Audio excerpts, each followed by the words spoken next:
ይቅርታ አባቴ አንዴ የት ይደውላል። እንዴት ነሽ ማዚ? እንዴት ነህ አሌክስዬ? ስደውል እኮ አታነሳም። ስራ ላይ ሆኜ እኮ ነው። አሁንም ሲደጋገም ነው ያነሳሁት። እንዴት ነሽ እናቴ ልጅ? ደህና ነኝ አሌክስዬ። ደግሞ ሰርፕራይዝ አለኝ። ኧረ እባክሽ ምን? ነገ ኢትዮጵያ እመጣለሁ። እኔ አላምንሽም። እና ዛሬ ነው የምትነግሪኝ? ያው ከዚህ በፊት እመጣለሁ ብዬ አጓጉቻችሁ ሳይሳካልኝ ቀርቷል ነበር። በድጋሚ እንዳይፈጠር እኮ እርግጠኛ ልሁን ብዬ ነው። አንቺ ብቻ ነኝ የኔ ምርጥ እህት። በቃ ነገ ከማዘር ጋር ከች እንላለን። ላ መምጣት ካለባችሁ ነው እደውልልሃለሁ። ምን ማለት ነው? ኦፍ አንተ ደግሞ በቃቸው በኋላ እናወራለን። ግባ።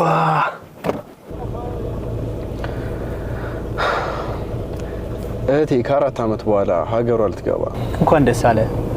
አመሰግናለሁ። ባይገርም ይሄ መኪና ራሱ የተገዛው እሷ በላከችው ገንዘብ ተጠራቅሞ በብድር። አታውቅም፣ ነገ ስትመጣ ሰርፕራይዝ ታደርጋለህ። ታደላችሁ። ፍቅራችሁ በጣም ያስቀናል።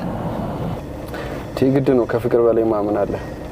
ታውቃለህ፣ በቃ የሆነ ወጥሬ ሰርቼ ምናምን የእሷን ኃላፊነት መቀበል ነው የምፈልገው። ልክ ነህ፣ ግድ ነው። እና በቃ እሷም ልክ እንደ ራሷ መልካም ሰው አግብታ ጥሩ ህይወት፣ የተረጋጋ ህይወት እንድትኖርልኝ ነው የምፈልገው። ምኞቴ እሱ ነው። በቃ ፈጣሪ ያሰብከውን ያሳካልክ። አመሰግናለሁ። ስደውልልኝ ስሜቴ ሆኜ ጨቀጨኳ በማይመለከት። አረ ችግር የለም። ሄሎ ግርማ ነህ? አዎ ነኝ። ይቅርታ ጋሽ ከላይ አሁን ወጡ። ምን ወጣ? አዎ እንዳትመጣ ልነግርህ ነው። እሺ በቃ እሺ። ምን ነው ችግር አለ? አይ ምንም ችግር የለም። በቃ አቁሙ፣ እዚህ ጋር ደርሻለሁ።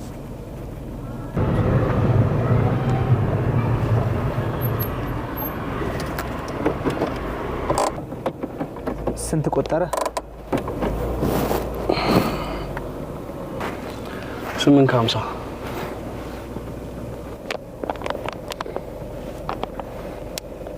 ይቅርታ ግን ብር አልያዝኩም። ምን?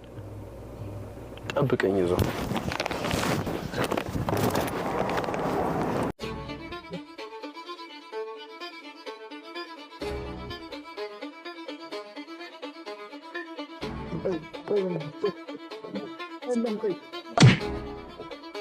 አረ ወንድሜ በእናትህ ምግብ ከበላሁ 1 ቀን አልፎኛል። እና በላበስ ሳይኖር ነው በራይድ የምትመጣው? አረ ስለ ፈጣሪ አዳምጠኝ አንዴ ላስረዳክ። አሁን በጣም ችግር ላይ ነኝ። ታሪኩ ረጅም ነው። አንድ ሀብታም ዘመድ አለኝ እና ብዙ ጊዜ ሀገር ውስጥ አይሆንም። ስራውን በጣም የተጨናነቀ ነው። መምጣቱን የሚነግረኝ ጎረቤቱ እንደመጣ ደወለልኝ። እሺ ቀጥል፣ እየሰማሁ። እሱ በር ጋር ስደርስ ተቀብዬ ልከፍል ነበር፣ ግን ደውሎ ወጣልኝ። እና ብር ከሌለ እንደምንም ለምነ በባሳ መጣ። የዘመዴን ነገር እየነገርኩ ሳይወጣ ልደርስበት ፈልጌ ነበር፣ ግን ይኸው በራይድ መጥቼ ማመለጥ ነው። መጀመሪያ ብትነግረኝ አሪፍ ነበር። እሺ ላትለኝ ትችላለህ ብዬ ነዋ።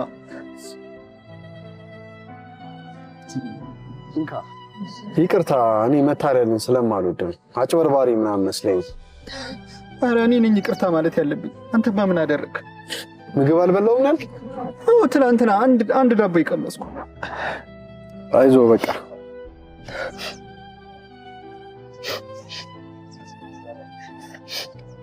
ጋይቺ ደም ሰዓት ሆናለች፣ ያዛት። ኧረ ወንድሜ ይሄን ሁሉ አክስሪክ። ችግር የለውም ካያዝ ምሳ ልጣበት። አመሰግናለሁ። ሁለታን ፈጣሪ ይክፈል።